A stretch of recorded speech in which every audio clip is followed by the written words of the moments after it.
Alhamdulillahi Rabbil Alamin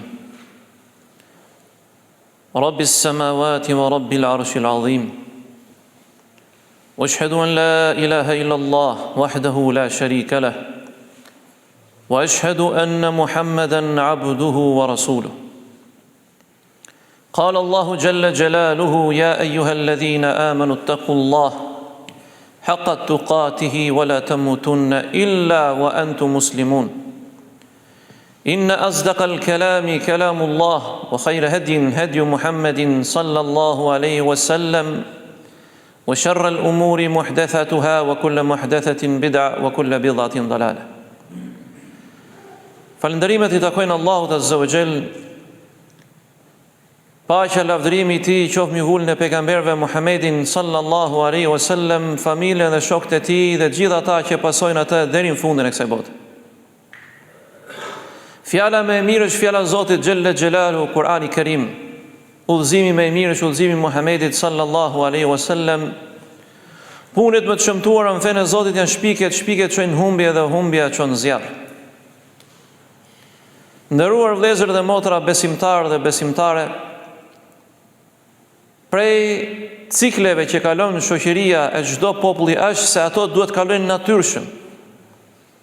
Dhe vendi jon dhe kombi jon më e pakta që nga dita kur është bërë shteti I pavarur, vazhdon të kalojë cikle të vështira që nuk kanë ardhur asnjëherë natyrshëm. Ku fisnikët lën trashëgimtar fisnikët, të ditur lën trashëgimtar të diturit. Historianët lën trashëgimtar historian, mendimtarët lën trashëgimtar mendimtarë kështu me radhë. Por kemi kaluar në përluhatje për ekzistencë, qoftë si komb apo shoqëri, dhe derisa erdhi diktatura na e prishi atë bereqetin e asaj natyre fetare që ka qenë para komunizmit, dhe I shndrojnë njerëzit me dy pamje, një brenda shtëpisë dhe një jashtë shtëpisë. Pastaj erdhi ashtu e quajtur demokracia e cila nuk erdhi me natyrshme, pra që popujt e kërkojnë lirinë e tyre, të drejtën e tyre. Dhe prodhoi kjo lloj forme një luftë për mbijetesë dhe hipokrizi të paparë ndonjëherë. Nga njerëz fisnik para 67-s, njerëz të thjesht me fukarallëk, por të sinqert dashamirës, I thot populli njerëz babaxhan. Krijoi diktator me dy fytyra. Dhe pastaj ne prisnim që mas diktaturës të lindte një shoqëri e re, një brez I ri, erdhi një brez mbijetese I cili ka jo një fytyrë, por shumë fytyra.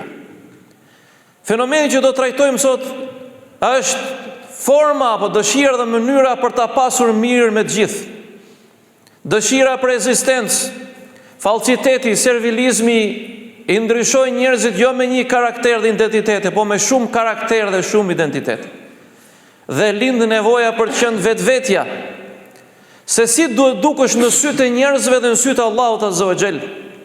Dhe nuk është e rëndësishme se si dukesh në sytë e njerëzve, por si dukesh në sytë e Zotit tënd.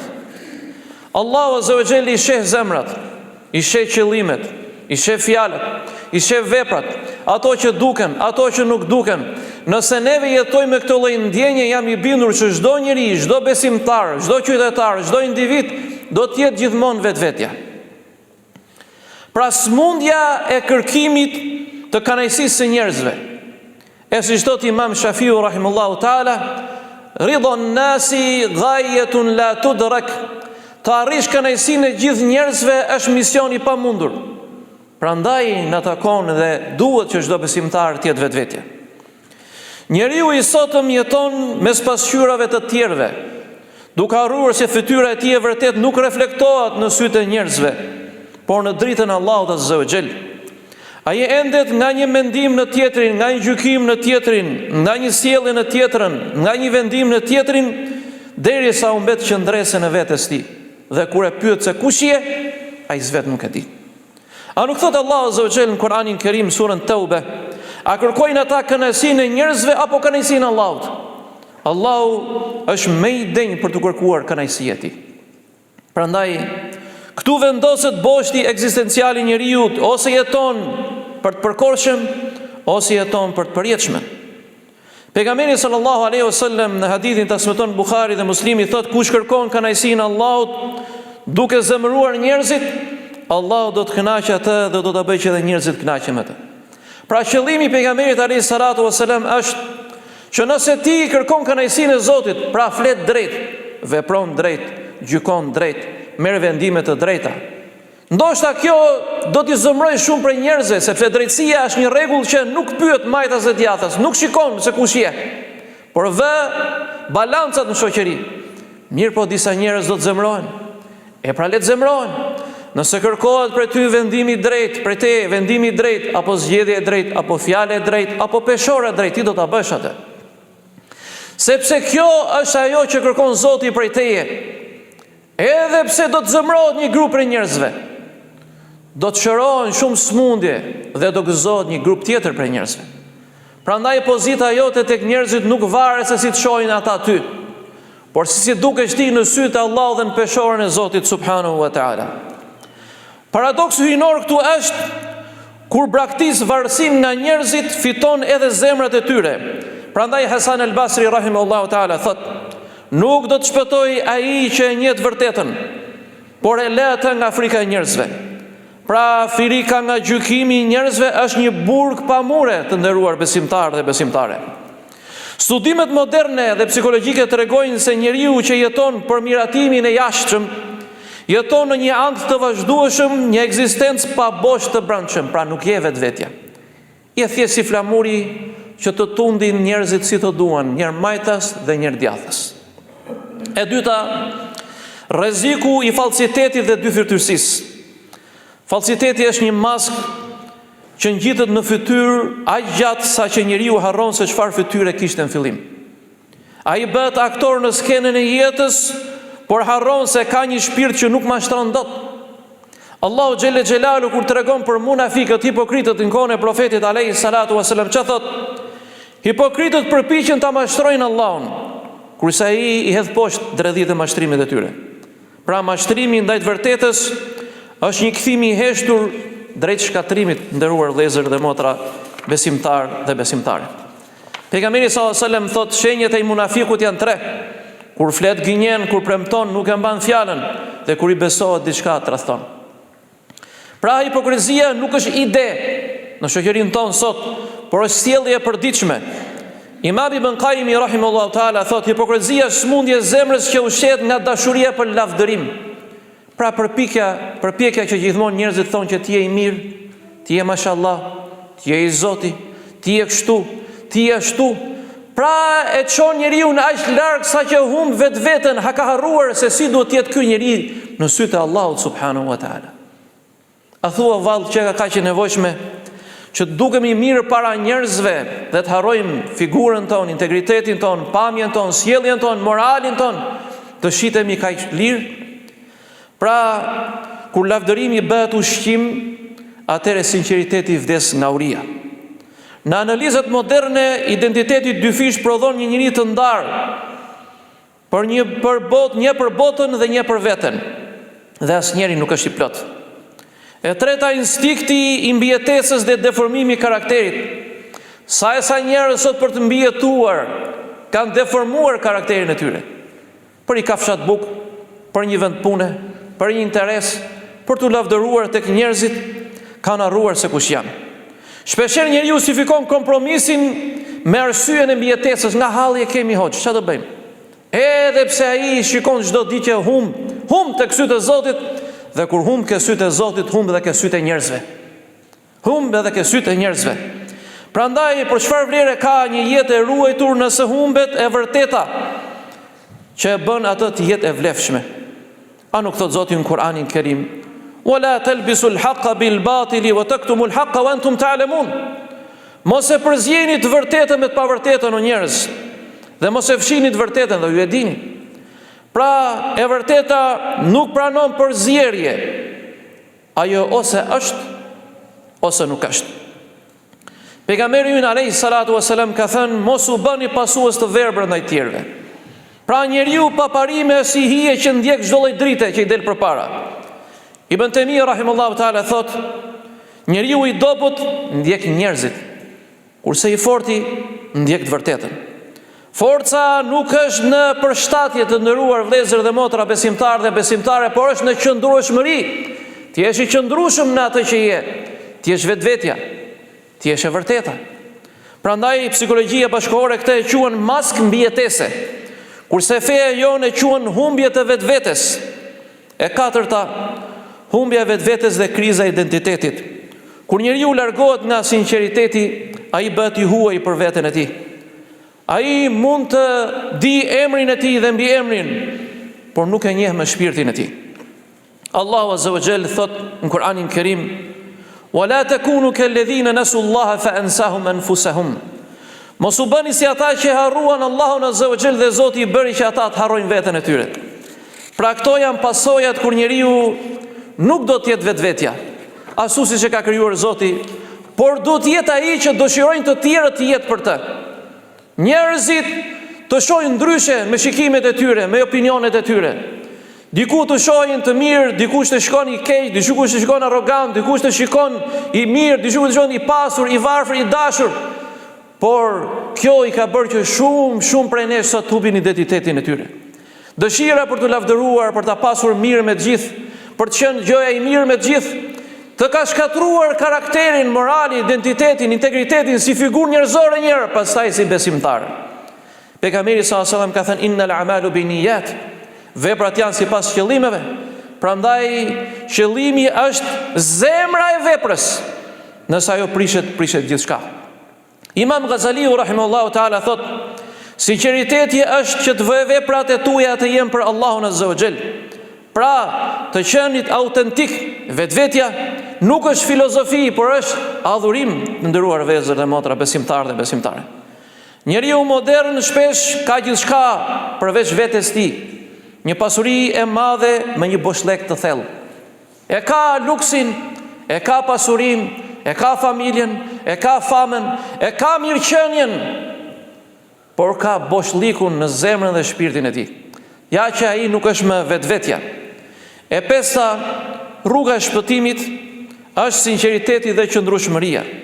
Pra shpëtimi nuk qëndron në largimin nga njerëzit, por në çlirimin nga robëria ndaj tyre dhe opinioneve dhe vendimeve tyre. Prandaj të jesh mes tyre, por I lidhur me Zotin, kjo është liria e vërtet. Thot Allahu në Kur'anin Kerim: Kul inna salati wa nusuki wa mahyaya wa mamati li rabbil alamin. Thuaj, vërtet namazi im, jeta ime, vdekja ime janë për Allahun Zotin e botrave. Pra një jetë e unifikuar nga një qëllimi vetëm. Prandaj pejgamberi sallallahu alaihi wasallam ka thënë: ki frikë Allahun kudo që t'jesh. Pasojë të keqen me të mirë dhe sillu me njerëz me moralin e lartë. Pra integriteti nuk ndryshon me vendin apo me njerëzit, për sa kohë që ti je në sytë e Zotit, ashtu siç don Allahu Azza wa Jall dhe siç është drita e tij. Prandaj Ibn Mesudi radhiyallahu ta'ala anhu në kuptimin e hadithit profetit thot: kush kërkon kënaqësinë e Allahut, edhe nëse njerëzit zemrohen me të, Allahu do të kënaqet me të dhe do ta bëjë që njerëzit ta duan. Ai që lidhet me të përhershmen nuk lëkundet nga e përkohshmja. Pra etika bashkëkohore e quhen këtë, pra të jesh vetvetja, kurse Islami e quhen këtë ikhlas, I sinqert me Allahun Azza wa Jall. Në përfundim themi se njeriu është një udhëtar mes dy shikimeve. Shikimet e njerëzve dhe shikimit të Zotit subhanahu wa taala. I pari është I pandryshueshëm si era, I dyti është I përhershëm si vepra. Ti nuk do të jesh kurrë I njëjtë në sytë të gjithëve. Për disa do të jesh I zakonshëm, për disa I gabuar, për disa I mirë dhe për disa tjerë I jashtëzakonshëm. Por ajo që është e rëndësishme, të jesh vetvetja në sytë e Allahut Azza wa Jall, se pesha e vërtet nuk është të shohin si të shohin njerëzit, por si të shikon Allahu Azza wa Jall. Mos u bëj hije vëllezër dhe motra që ndryshon formën çdo ditë. Bëju një thelb që nuk ndryshon nga asnjë errësirë.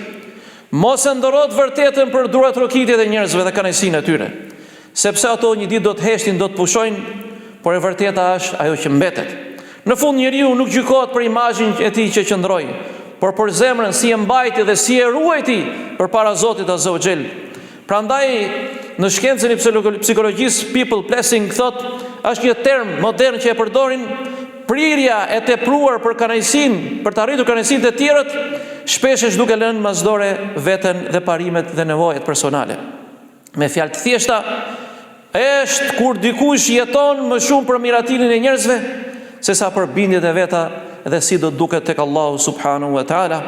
Elusim Allahun azza wa jalla i falë gjuna dhe gabimet dhe na forcojnë fenë e tij dhe na bëjë që të ecim në dritën e pejgamberit të tij alayhi salatu wassalam.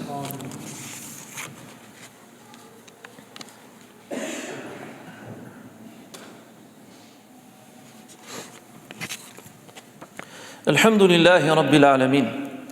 Wassalatu wassalamu ala rasulina Muhammedin wa ala alihi wa sahbihi ajma'in wa tabi'in lahu bi ihsanin ila yawmiddin. Falënderimi i takon Allahut azza wa jall, paqja e lavdërimit i tij qoftë mbi vullën e pejgamberëve Muhammedin sallallahu alaihi wasallam, familjen dhe shokët e tij dhe gjithë ata që pasojnë atë deri në fundin e kësaj bote. Çfarë përfshin konkretisht kjo temë?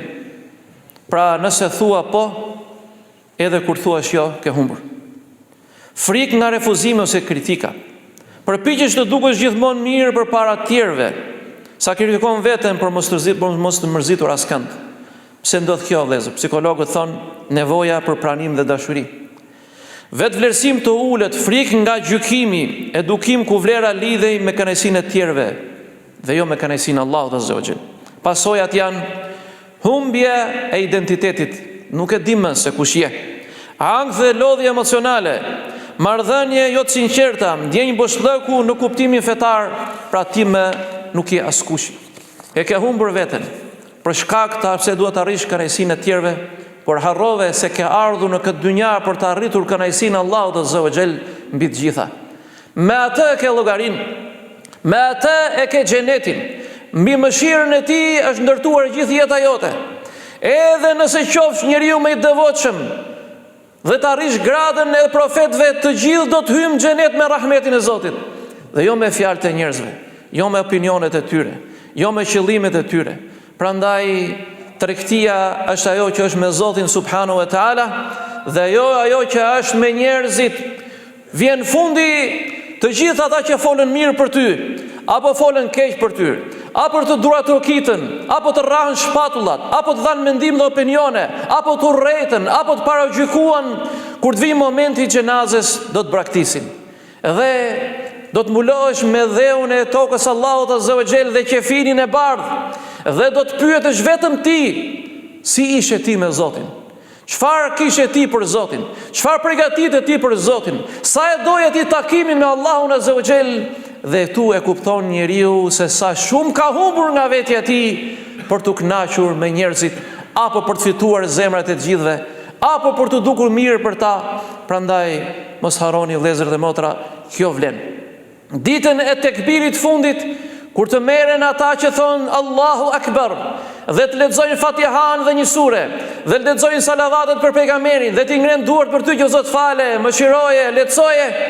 Dhe kur njerëzit braktisin dhe ti dëgjosh hapat në varrin tënd që po të lën, e ke kuptuar do ta shohësh filmin e jetës tënde që nuk pas ka pasur në këtë dynja asnjë lloj vlere, se si shikojnë njerëzit, çfarë mendojnë njerëzit, çfarë thonë njerëzit, si janë njerëzit, pse thonë njerëzit, sepse ti nuk je ngarkuar të mbushësh mendjen dhe zemrat e tyre, por të mbushësh mendjen dhe zemrën tënde me dritën e Zotit dhe rrugën e pejgamberit alayhi salatu wassalam.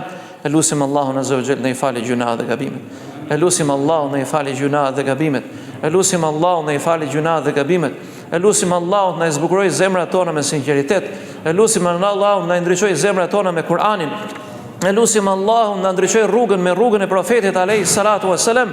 Elusim Allahun azza wa jall na forcojnë fenë e tij, sepse ne jemi njerëz të dobët. Elusim Allahun na forcojnë fenë e tij. Elusim Allahun na i forcojë fenë e tij. Elusim Allahun na i ruaj djem dhe vajzat tona. Elusim Allahun na i ruaj familjet tona. Elusim Allahun na ruaj vendin ton. Elusim Allahun na i mëshiroj gjyshrit dhe gjyshet tona. Elusim Allahun na ndriçoj rrugën me rrugën e Zotit, Kur'anit dhe Sunetit. Elusim Allahun azza wa jall na forcoj deri në ditën e Kiametit. Elusim Allahun azza wa jall nëse na merr shpirtin na e marrim me fjalën la ilaha illallah wa anna Muhammeden abduhu wa rasuluhu. Elusim Allahun azza wa jall të ndihmojë vëllezërit dhe motrat tona në Palestinë. Elusim Allahun të ndihmojë vëllezërit dhe motrat tona në Palestinë. Elusim Allahun xhelle xhelalu të ndihmojë vëllezërit tona në Palestinë.